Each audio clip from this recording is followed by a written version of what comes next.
లూకాసు 2:48 ఆయన 12 సంవత్సరాల వయసులో దేవాలయంలో మిస్ అయిపోయాడంట. 3 రోజులు, అక్కడ కూడా 3 రోజులు మిస్ అయిపోయేసరికి వాళ్ళు వెళ్ళిపోయారు. చూడండి, 7 మంది పిల్లలు కదండి, మనకు కూడా 7 మంది పిల్లలు ఉంటే ఎవరెక్కడ అమ్మ దగ్గరనో, తాత దగ్గరనో, పిన్ని దగ్గరనో, బాబాయ్ దగ్గరనో కొన్నిసార్లు ఫంక్షన్లో మిస్ అయిపోతూ ఉంటాం. ఇప్పుడు 7 మంది పిల్లలు 3 ఉంటేనే మిస్ అవుతారు. అట్లాంటిది 7 మంది పిల్లలు మిస్ గారా? ఇప్పుడు మిస్ వెళ్ళిపోయిన తర్వాత ఉన్నారులే, బ్యాచ్లో ఉన్నారులే అనుకొని వెళ్తూ ఉన్నారు. 3 days తర్వాత రియలైజేషన్ వచ్చిందంట. వెంటనే కంగారు చూస్తే యేసుప్రభు మిస్సింగ్. పరిగెత్తుకుంటే ఏం చేశారని వెతుక్కుంటూ వస్తే తీరా చూస్తే ధర్మశాస్త్ర పండితులతో కూర్చొని ఏం చేస్తున్నాడు? చర్చిస్తూ ఉన్నాడు. ముగిస్తున్న జాగ్రత్త, ధర్మశాస్త్ర పండితులతో. ఈమె ఏంటి నాయన, మేము బాధపడుతూ ఉన్నాం, మా దుఃఖం తండ్రియు నేను దుఃఖపడుచు నిన్ను వెతుకుచుంటిమి. అయ్యా, నువ్వు ఉండాల్సింది మా దగ్గర, నువ్వు ఉందేమో ధర్మశాస్త్ర పండితుల దగ్గర. నువ్వు మా చేయి పట్టుకొని ఏలు పట్టుకొని వస్తావు మేమనుకుంటే నువ్వేమో ధర్మశాస్త్ర పండితులు చేయి పట్టుకుంటావు. ఎట్లయినా ఆయన అని అంటే మేమేమో కెరియర్ మేము అనుకున్నట్టు జరగాలని మేమనుకుంటే నువ్వేమో ధర్మశాస్త్ర పండితుల దగ్గర ఉన్నావు కదా. అంటే వెంటనే యేసుప్రభు అంటాడు, should I not be in my father's business? నా తండ్రి పనిలో నేను ఉండాలని మీకు తెలీదా?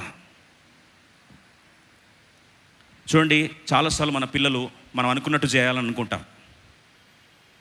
కెరియర్ విషయంలో ఖచ్చితంగా నా కొడుకు డాక్టరే అవ్వాలి, లేదా యాక్టర్ అవ్వాలి, యాక్టర్ కాదు ఇంజనీర్ అవ్వాలి, డాక్టర్ లేకపోతే ఇంజనీర్, ఈ 2 కాకపోతే నేను చచ్చిపోతా, నాకు వద్దు ఈ లైఫ్. మా తాత డాక్టర్ కావాలనుకుని కాలేకపోయాడు, మా అమ్మ కావాలనుకుంది కాలేకపోయింది, నేను కావాలనుకున్నా కాలేకపోయింది. కాబట్టి ఆ తీరని కళ నా బిడ్డలన చేయాలి. రుద్దుతా వాళ్ళ మీద. తల్లి అంటే నేను దుఃఖపడతా ఉంటే నీకు బాధ అనిపించలేదా నాన్న అంటే, should I not be in my father's? వెంటనే కరెక్ట్ చేసుకుంది. చూడండి, ప్రస్తుతము స్వీపింగ్ ఎపిడమిక్ ఏం తెలుసా అండి?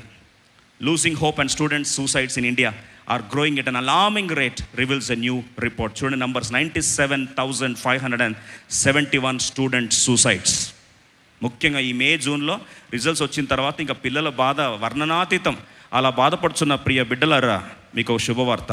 దేవుడు ఏర్పరచుకున్న మీ సంకల్పంలో, దర్శనంలో సంతోషంగా ముందుకు వెళ్ళండి. దేవుని సేవకు నేను మీకు నిలబడతా. చప్పట్లు కొట్టరు ఏంటండి? మనసులో బాధ, డాక్టర్ అవుతారు, యాక్టర్ అవుతారని చెప్తే చప్పట్లు కొడుతున్నప్పుడు డాక్టర్ అయ్యారు. ఈరోజు వీఆర్ కిల్లింగ్ ద పొటెన్షియల్. దేవుడు ఒక్కొక్కరిని ఒక్కొక్క అభిషేకంతో, ఒక్కొక్క విజన్తో, ఒక్కొక్క కాలింగ్తో పిలుచుకున్నాడు. వారిని దేవుని పని చొప్పున పిలుచుకున్న దానికి కానీ వారు ఎదిగితే దాంట్లో గొప్ప గొప్ప కార్యాలు వారు చేస్తారు. ఆ తల్లి ఏం చేస్తే తెలుసా? ఒక్కసారి తెలుసుకుంది, ఆయన తండ్రి పనిని ఎప్పుడు కూడా అగౌరవపరచలేదు.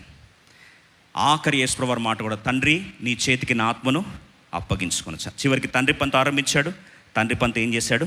ముగించేశాడు. ఒక మాటలో చెప్పాలంటే, తన కుమారుడి యొక్క అభిషేకాన్ని, కుమారుడి యొక్క పరిచర్యను, కుమారుడి యొక్క భారాన్ని, ప్యాషన్ని తను ఏం చేసిందండి? గౌరవించింది. See the passion of the child, see the calling of the child. అందుకొరకే మోషేని చూసినప్పుడు తల్లి అంటుంది, తాను దివ్య సుందరుడు అని చెప్పి చూసింది. పిల్లల్ని దేని కొరకు దేవుడు ఏర్పరచుకున్నా, వారి భారం ఏంటి, వారి విజన్ ఏంటి, వారిని ఏది తినేస్తూ ఉందో ఆ ఏరియాలో కానీ నువ్వు స్పాట్ చేయగలిగితే వారు అద్భుతమైన కార్యాలు దేవుని కొరకు చేస్తారు. అట్టి రీతిలో దేవుడు మన బిడ్డలను దీవించునుగాక.